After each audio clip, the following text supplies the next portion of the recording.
The Galactic Conservation Academy sprawled across 3 moons of Xanthari Prime, a testament to the Coalition's commitment to preserving endangered species from across known space. Among its pristine biodomes and sterile training facilities, beings from 100 worlds learned the delicate art of handling the galaxy's most dangerous creatures. Akeem stood out like a supernova in a field of dying stars. The human woman's presence had caused quite a stir when she'd arrived 6 months ago. Humans were still relatively new to the galactic stage, their admission to the Coalition only 2 decades old. Most species regarded them with a mixture of curiosity and concern. After all, humanity hailed from a death world, a planet so hostile that its dominant species had evolved as apex persistence hunters, capable of running prey to exhaustion under a yellow sun that would give most civilized beings radiation sickness. Today, Instructor Velkesh announced, his crystalline voice resonating through the amphitheater, we introduce you to one of our most challenging subjects. The Xanthari's 4 eyes swept across the assembled students, most of whom shifted nervously. A Crix cub. A collective gasp rippled through the crowd. Even Kanat, Akeem's study partner and one of the few who'd befriended the strange human, felt his dual heart skip a beat. The Vrelian's scales paled to a sickly green. "They're bringing a Crix here?" he whispered, mandibles clicking with anxiety. "Akeem, those things are apex predators from Crix 7. Adult specimens have been known to tear through starship hulls. Even the cub are adorable," Akeem finished, grinning with that peculiar expression humans called a smile. Baring her flat teeth in what other species had learned was somehow not a threat display. Kanat's 3-fingered hand trembled slightly. "You're insane. Wonderfully, terrifyingly insane." The containment field shimmered as handlers, wearing full combat exoskeletons, guided a maglev platform into the arena. Atop it crouched a creature that made several students quietly excuse themselves. The Crix cub was roughly the size of a human child, but there the resemblance to anything innocent ended. Obsidian scales covered its serpentine body, each one razor-sharp. 6 legs ending in claws that could shred durasteel, a head dominated by a jaw filled with rows of crystalline teeth. And eyes, 12 of them, that gleamed with a predatory intelligence that sent instinctive prey responses cascading through most of the observers. "Remember," Velkesh continued, his own voice slightly strained, "Crix are Category 5 entities. Approach protocols require a minimum of 3 handlers, full protective gear and tranquilizer standing by.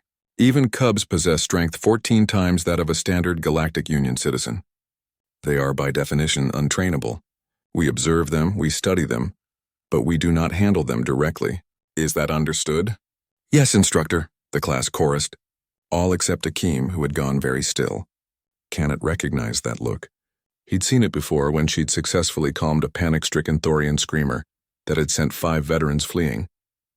When she'd hand-fed a venomous kelper serpent that protocol said should never be approached without a remote drone. "Akeem," he hissed. "Don't you dare—" But she was already moving. Time seemed to slow as Akeem vaulted over the safety barrier, with the casual athleticism that made other species physiologists weep with envy. Humans, they'd learned, possessed a terrifying combination of endurance, dexterity, and just enough self-preservation instinct to be dangerous rather than suicidal. "Student, cease immediately." Velkesh's voice cracked with genuine fear. The handlers froze, unwilling to risk activating their weapons with a student in the potential blast radius. Around the amphitheater, instructors reached for emergency protocols, fingers hovering over stasis field activators. The Crix cub's 12 eyes locked onto Akeem, its body coiled, muscles tensing beneath those lethal scales. A low rumble emanated from its chest, a sound that registered on frequencies designed to paralyze prey through sheer biological terror. Akeem kept walking, steady and unhurried. The cub's maw opened, revealing rows upon rows of teeth that could pulverize bone. It hissed, a sound like escaping plasma, and bared every single one of those crystalline fangs in an unmistakable threat display. Several students fainted. One instructor's breathing apparatus failed from stress. Akeem stopped 3 meters away. Kanat watched, barely breathing as his friend cocked her head to one side. A gesture he'd learned meant she was thinking. Then she grinned. Not the polite, close-lipped smile humans used for diplomacy. This was the full predator display. Teeth bared, eyes crinkling with what could only be called amusement.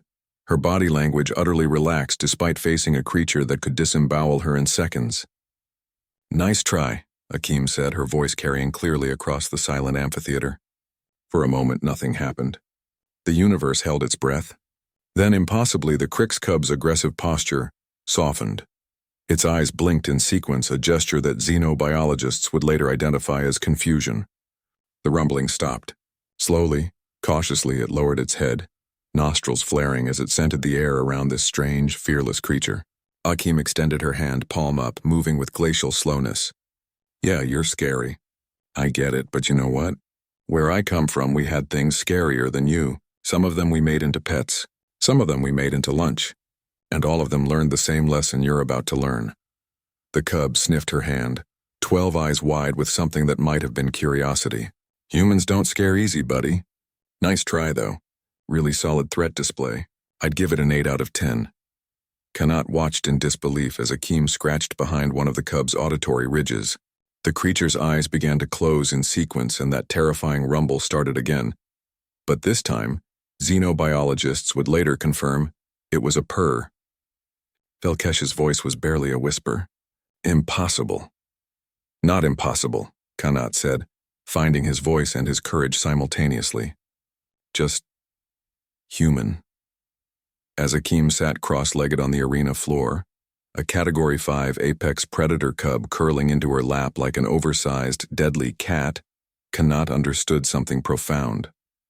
The galaxy had spent millions of years cataloging what was dangerous, what was deadly, what was to be feared. Then humanity had arrived from a world where nothing was safe, where evolution was an arms race, where the dominant species had climbed to the top of the food chain, not through venom or claws or armor, but through stubbornness, intelligence, and an absolute refusal to accept that anything was truly untamable. The Crick's cub, untrainable, deadly, a creature of nightmares, yawned with all those crystalline teeth and closed its 12 eyes. Completely at ease in the presence of the galaxy's newest, strangest, most wonderful apex predator, Akeem looked up at the stunned observers and winked. "Who's a good apocalypse lizard, you are?" "Yes, you are." Kanat started laughing, his mandibles clicking with genuine mirth. Of course she would. Of course the human would give the galaxy's most dangerous predator cub baby talk, and somehow impossibly it seemed to like it.